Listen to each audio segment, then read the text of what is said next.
Paper number 6 विभाग ए। सूचना अनुसार उत्तर लिखो। प्रत्येक के एक अंक 16 नंबर के आएंगे। नीचे दिए गए वाक्य सत्य हैं या असत्य हैं बताओ। पहला क्वेश्चन है 150 बट्टे में 2 की 3 घात 5 की 3 घात का दशमलव स्वरूप में दशमलव का स्थान 6 अंकों के बाद आएगा। तो ये सत्य है या असत्य है। तो यहाँ पर आपको समझना है 2 की 3 घात है 5 की भी 3 घात है। 2 और 5 में से किसकी ज़्यादा घात है वो देखना है। तो दोनों की बराबर ही घात है। 3 घात है यानी जितनी भी घात हों उतने ही शून्य आ सकते हैं, बराबर। तो इसलिए यह विधान असत्य है। ओके, असत्य है। अब यहाँ पर दूसरा देखते हैं। यदि द्विघात बहुपदी पी एक्स बराबर ए एक्स की 3 घात प्लस बी एक्स की 2 घात प्लस सी एक्स प्लस डी के दो शून्य हो तो सी डी बराबर 0 सी बराबर डी बराबर 0 होगा। ये विधान भी असत्य है। कारण ये है तो यहाँ पर समझेंगे, अगर दो शून्य 0 होते हैं तो वो सी और डी ही शून्य हो सकते हैं और कोई हो सकता नहीं है। ओके, इसलिए अब हम यहाँ पर देखते हैं तीसरा tan 47 बट्टे में cot 43 बराबर 1 होता है। तो हम लोग यहाँ पर लिखते हैं tan 47 और cot 43। tan 47 लिखा। अब cot 90 में से कितना घटाए तो 43 आता है, तो 47 ही घटा सकते हैं तो 43 आता है। अब tan 47 बट्टे में ये बदलेगा, cot किस में बदल जाएगा tan में। tan कितना हो जाएगा 47 हो जाता है। तो tan 47 से tan 47 कट गया 1 आया। तो यह विधान कैसा है, सत्य है। ओके, तो आप इस तरह की वीडियो देखना चाहते हो तो 5 पेपर का सॉल्यूशन डिस्क्रिप्शन में लिंक दिया है, वहाँ से आप देख सकते हो। चैनल पर नए हैं चैनल को सब्सक्राइब कर सकते हैं, क्योंकि हम इस प्रकार के वीडियो आपके लिए लेके आते रहते हैं और आपका प्यार बहुत ज़रूरी है। आप हमको सब्सक्राइब करके दूसरों को शेयर भी कर सकते हो, क्योंकि हिंदी मीडियम का एकमात्र चैनल है। हम गुजराती मीडियम के चैनल को छोड़ करके हम हिंदी मीडियम में आए हुए हैं। तो आप हमारा स्वागत करें और हमको आगे बढ़ाएं। तो tan 30 की कीमत कितनी होती है, तो tan 30 की कीमत तो 1/3 होती है। इसलिए ये विधान कैसा है, असत्य है। ये विधान भी असत्य है। अब हम यहाँ पर देखते हैं इस प्रकार का क्वेश्चन। तो यहाँ दिया है, नीचे दिए गए विकल्पों में से सही विकल्प पसंद करके उत्तर लिखो। तो इसके विकल्प के 5वां है, नीचे दिए गए गुणनखंड वृत्त पर से x प्लस वाई बराबर कितना। तो यहाँ पर आप समझना है, यहाँ पर देखो यहाँ क्या आता है 5 गुणा 5 बराबर कितना हो जाता है 25। तो यहाँ पर आ जाएगा 5 गुणा 5 यानी वाई बराबर कितना होता है 25। अब x बराबर देखते हैं, तो x बराबर क्या होता है 6 गुणा वाई। तो वाई बराबर कितना आया 25, यानी 6 गुणा 25 कितना हो जाता है 150 हो जाता है। ओके, अब ये पूछता क्या है कि x प्लस वाई बराबर कितना। तो x बराबर अपना आया यहाँ पर 150 और y बराबर आया 25। तो कितना हो गया 175, यानी ऑप्शन डी इसका सही आंसर है। अब यहाँ पर छठा देखते हैं, यह समीकरण a माइनस बी बराबर 2 a प्लस बी बराबर 4 का हल a बराबर x b बराबर y हो तो x और y की कीमत ज्ञात करो। तो यहाँ पर हम लोग क्या करते हैं, ज्ञात करते हैं। यहाँ लिखते हैं a, क्या लिखते हैं a माइनस बी बराबर 2 a प्लस बी बराबर 4। जोड़ने पर 4 2 6, इसमें से इसको घटाएंगे तो क्या हो जाएगा b, बराबर। b में से b घटेगा, अलग अलग निशान है तो 0 हो जाएगा। a कितना हो जाता है 2a बराबर 6 बट्टे में ये 2 आ जाता है। a बराबर कितना हो जाता है 3, बराबर।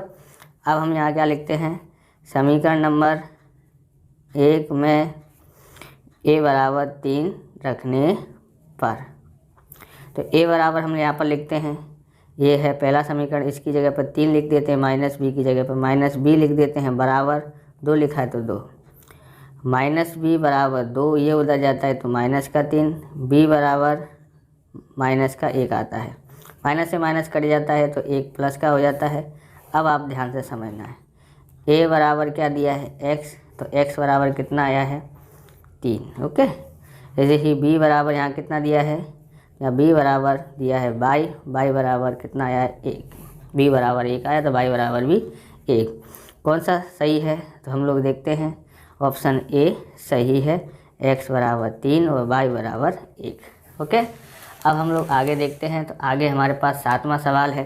तो 7वां सवाल में दिया गया है क्या, वर्गमूल में 2x + 9 बराबर 9 दिया है। ओके, अब यहाँ पर क्या करना है, इसका वर्गमूल हटाना है तो दोनों साइड वर्ग करना पड़ेगा। तो वर्गमूल में 2x की 2 घात प्लस 9 की 2 घात और 9 की 2 घात। ओके, तो इसमें क्या होगा, वर्ग से वर्गमूल हट जाएगा, 2x की 2 घात प्लस 9 आ जाता है, 9 का वर्ग 81 हो जाता है। 2x की 2 घात बराबर 81, ये उधर जाता है तो माइनस का, 2x² बराबर इसमें से घटाते हैं तो कितना आता है, 72 आ जाता है। x² बराबर 72 बट्टे में कितना आ जाता है, 2, तो x² बराबर कितना आ जाता है, 2 से भाग देते हैं तो 36। तो x बराबर कितना आता है, 36 का वर्गमूल 6, तो x बराबर 6 आता है। कौन सा ऑप्शन सही है, यानी इसको ऐसा करते हैं तो प्लस माइनस लिख सकते हैं, बराबर प्लस माइनस, तो हमारे पास बी ऑप्शन राइट है, +-6। ओके, अब आगे देखते हैं। तो यहाँ देखते हैं 8वां, 1, 3 और b 4, 6 को जोड़ते रेखाखंड 2:1 अनुपात में विभाजन करते हों तो बिंदु P के निर्देशांक खाली जगह है। ऑप्शन ए 2, 4, b 3, 5, c 4, 2 और d 5, 3। तो 5, 3 होते हैं। तो अब यहाँ पर देखते हैं, अब यहाँ पर देखते हैं तो क्या करेंगे, यहाँ आकृति बना देते हैं एक ऐसे ही। ओके, यहाँ लिखते हैं a 1, 3, बी में लिखते हैं 4, 6, यहाँ लिखते हैं p बराबर x, y, ये 2:1 बराबर m1 ये है, m2 ये x1, ये y1, ये x2, ये y2। हम लोग याद करते हैं p(x,y) बराबर सूत्र क्या है, m1x2 प्लस m2x1 बट्टे में m1 plus m2। Okay, coma m1/2 m2/1 बट्टे में m1 प्लस m2। ओके, बराबर m1 कितना है, तो m1 है हमारे पास 2, तो 2 x1 x2 कितना है, 4 है, x2 कितना है 4, प्लस m2 कितना है, तो 1 है, तो 1, और x1 कितना है, तो 1 बट्टे में 2 + 1, क्योंकि m1 है 2 और x1 है 1, m1 कितना है 2। ओके, और y2 कितना है, तो y2 है 6, प्लस m2 कितना है 1, और y1 कितना है, तो 3 बट्टे में 2 + 1। अब यहाँ लिखते हैं 2 दूनी 4, 2 चौक 8, 2 चौक 8, 1 एकन 1 बट्टे में 2 और 1 3। ओके, अब यहाँ पर करते हैं 2 छिंग 12 और 3 पंजे 3 एकन 3, यहाँ पर 3। अब यहाँ पर करते हैं 8 और 1 9, 9 बट्टे 3, कोमा 12 और 5 17 बराबर, सॉरी यहाँ पर होता है 3 एकन 3, तो 12 और 3 15, 15 बट्टे में 3 भाग देते हैं तो p(x,y) हमारे पास कितना आ जाता है, 3 तरह 9 और 3 पंजे 15, 3 पंजे 15, 5, 3 और 5 आता है। कौन सा ऑप्शन सही है, तो है डी 5, 3। ओके, सॉरी बी आता है, बी 3, 5। ओके, आगे देखते हैं। आगे है 9वां, यदि घटना ए नहीं की प्रायिकता Q हो तो घटना ए की प्रायिकता खाली जगह, तो एक में से Q घटा दो तो आ जाता है, तो बराबर एक में से Q घटाते हैं तो हमारा ऑप्शन डी सही है। इसका आंसर है डी 1 - Q।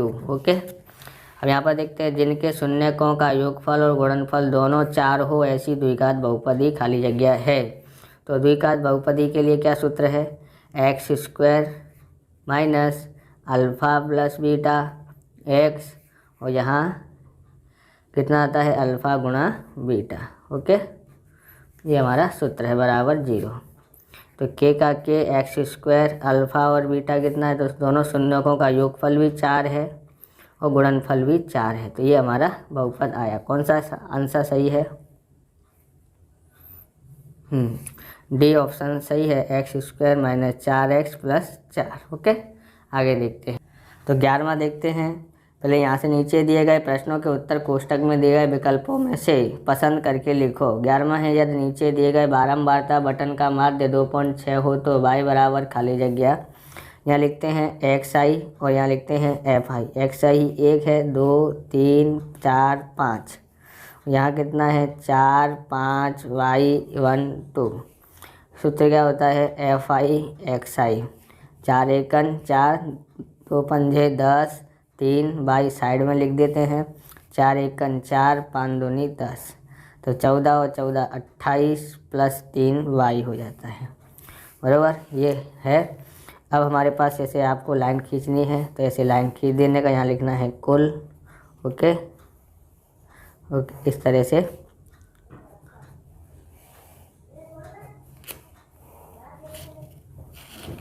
ओके, एक्स बार बराबर सिग्मा fi xi बट्टे में n बराबर, यहाँ पर जोड़ लेते हैं 4 और 5 9 और 1 10, 10 2 12, 12 प्लस y, तो यहाँ पर 12 प्लस y आ जाता है। और यहाँ क्या होता है, सूत्र लिखते हैं सिग्मा fi xi बट्टे में सिग्मा fi या n भी लिख सकते हैं। तो इसका सूत्र यहाँ पर माध्य दिया है 2.6, तो 2.6 लिखते हैं। ये हमारा आया है 28 प्लस 3y, और ये हमारे पास ये रहा कितना है 12 प्लस y। 2.6 ये इधर आता है तो गुणा में आ जाता है, और ये यहाँ रहता है तो इस तरह से लिख देते हैं। गुणा करते हैं 12 से, तो 12 से गुणा करते हैं तो 31.2 आ जाता है। यहाँ पर 2.6y, इसका इससे गुणा किया तो इतना आया, इसका इससे गुणा किया तो 2.6 आया। यहाँ लिखते हैं 28 प्लस 3y। ओके, 31.2 ये इधर आता है, माइनस का 28 हो जाता है, यहाँ 3y है, ये y उधर जाता है तो माइनस का 2.6y हो जाता है। घटाते हैं तो हमारे पास यहाँ पर कितना बचता है, 2 का 2, और 31 में से 28 घटाते हैं तो 3 आता है, बराबर 3 में से 2.6 घटाते हैं तो 0.4y आता है। अब इसको यहाँ कर देते हैं, 3.2 बट्टे में 0.4 बराबर y। अब आपको ऐसे समझ में नहीं आ रहा होगा तो हम लोग क्या कर देते हैं, इसका पॉइंट हटाने के लिए नीचे 10 लिखते हैं और नीचे का घटाने के लिए ऊपर 10 लिख देते हैं, बराबर y। 10 से 10 कट गया तो 4 8 32 होता है, यानी y बराबर हमारे पास 8 आता है। ओके, आगे देखते हैं। 12वां है, गणित के प्रश्न पत्र में मोना ने 80 में से 80 अंक प्राप्त करने की प्रायिकता खाली जगह है। ऐसा प्रश्न पत्र वाला आता हो तब आपको ध्यान में रखना है क्या, एक तो जो अंक आएंगे उसका वो एक ही बार आ सकता है 1 से 80 में, बराबर। लेकिन अंक जब आते हैं तो किसी के 0 भी आते हैं। 1 से 80 तो 80 होता है, लेकिन किसी के 0 भी आ सकते हैं, तो यानी 0 को भी गिनना है। तो कुल परिणाम कितना होता है 80 और 1 81 हो जाता है। पर 80 तो एक ही बार आता है इसलिए 1 लिखा है। कुल कितने अंक हैं, तो 0 से 81 तक 80 तक होते हैं 81 अंक। ओके, तो हमारे पास हमने यहाँ 81 लिख दिया, ये आंसर है। इसमें ध्यान रखना, 50 नंबर का हो तो 51, 40 नंबर का हो तो 41, 30 नंबर का हो तो 31, 100 नंबर का हो तो 101, ऐसा प्रश्न पूछा जाता है, ये ध्यान रखना। तो यहाँ पर पूछा है 13वां प्रश्न, जिस त्रिभुज की भुजाएं 12 सेमी, 35 सेमी और 37 सेमी हो तो उसकी अंतःवृत्त की त्रिज्याएं ज्ञात करो। जब भी अंतःवृत्त की त्रिज्याएं ज्ञात करो तो उसका सूत्र होता है, ध्यान रखना, अंतःवृत्त की त्रिज्या, बराबर। समझो आप एक आकृति छोटी सी बनाता हूँ, इस तरह से ये छपा रहता है, वैसे व्रत अंदर, इसके अंदर क्या आता है, व्रत आता है, बराबर। ये त्रिज्या अंतःवृत्त की त्रिज्या ही यहाँ है, इसको बोलते हैं। तो ध्यान रखना है क्या होता है, लंब प्लस आधार, लंब प्लस आधार माइनस कर्ण बट्टे में 2 अंतर त्रिज्या का सूत्र होता है। यहाँ क्या दिया गया है यहाँ पर, तो यहाँ लिख देते हैं, एक भुजा का माप 12 है, एक का 35 है और एक 37 है। जो सबसे बड़ी भुजा है वो कर्ण है, बराबर। तो हमेशा ये समकोण त्रिभुज ही होता है जब भी अंतर त्रिज्या पूछी जाए। तो यहाँ आता है लंब है 12 और प्लस 35, कर्ण है 37 बट्टे में 2, जोड़ते हैं 5 और 7, 5 और 7 5 और 2 7 होता है, 3 और 1 4 होता है, -37 बट्टे में 2, यहाँ 10 आ जाता है, बट्टे में 2 से भाग करते हैं तो 5 हमारा आंसर आ जाता है। अगला देखते हैं। तो ये हमारे पास 14वां प्रश्न है। 14वां प्रश्न में हम देखते हैं चतुर्भुज। तो यहाँ हम लोग क्या बना लेते हैं, एक वृत्त बना लेते हैं। ओके, अब इस चतुर्भुज बना लेते हैं। यहाँ पर इसको छूता हुआ जाए इस तरह से, तो हम लोग बना देते हैं। ओके, यहाँ ABC और D। तो AB बराबर 7.2 है, BC बराबर 8.5 है और DA बराबर 6.9 है। बराबर फिर से देखते हैं। AB बराबर 7.2 दिया है, BC बराबर 8.2 दिया है, DA बराबर दिया है 6.9। CD ज्ञात करना है। ओके, तो हमारे पास सूत्र क्या होता है इसका, आमने सामने की भुजाओं का टोटल यानी AB प्लस CD बराबर BC प्लस AD। AB कितना है, AB है 7.2, ये कितना है 8 उसके सामने वाला दिया नहीं है, तो यानी CD ज्ञात करना है। ओके, बराबर BC बराबर 8.5 और AD बराबर 6.9। 7.2 प्लस CD 5 और 9 14 हासिल है, 1 8 और 6 14 और 1 15, इसलिए CD बराबर 15.4 माइनस 7.2। CD बराबर कितना 2.15 में से 7 घटाया कितना बचा, 15 में से 7 घटाया तो 8। ओके, तो 8.2 इसका आंसर आ जाता है। अगला सवाल देखते हैं। तो यहाँ दिया है 15वां, यदि R त्रिज्या वाले वृत्त का क्षेत्रफल और R1 और R2 वृत्त वाले दो वृत्तों का क्षेत्रफल का योग समान हो तो उनके बीच का संबंध ज्ञात कीजिए। तो यहाँ पर समझ लो एक गोला है, बराबर गोला है, उसमें से 2 गोले बनाए हैं, गोले का क्षेत्रफल बराबर प्लस गोले का क्षेत्रफल, गोले का क्षेत्रफल। एक गोले का क्षेत्रफल कितना है, तो 2 पाई क्या है पाई आर स्क्वायर होता है प्लस पाई आर स्क्वायर होता है, यहाँ 1 आता है, यहाँ 2, इसका लिखते हैं तो पाई आर स्क्वायर। ओके, अब यहाँ पर देखो, यहाँ से आर स्क्वायर बराबर यहाँ पाई कॉमन ले लेते हैं, R1 square plus R2 square बट्टे में ये पाई इधर गुणा में है, इधर भाग में आ जाता है, आर स्क्वायर बराबर पाई से पाई कट गया, R1 square plus R2 square बराबर। हमारे पास ये दिया हुआ है, तो ये हमारा आंसर आ गया है। अब अगला देखते हैं, ये 16वां, 28 सेमी त्रिज्या वाले वृत्त का चतुर्थांश का क्षेत्रफल खाली जगह होगा। तो यहाँ लिखते हैं चतुर्थांश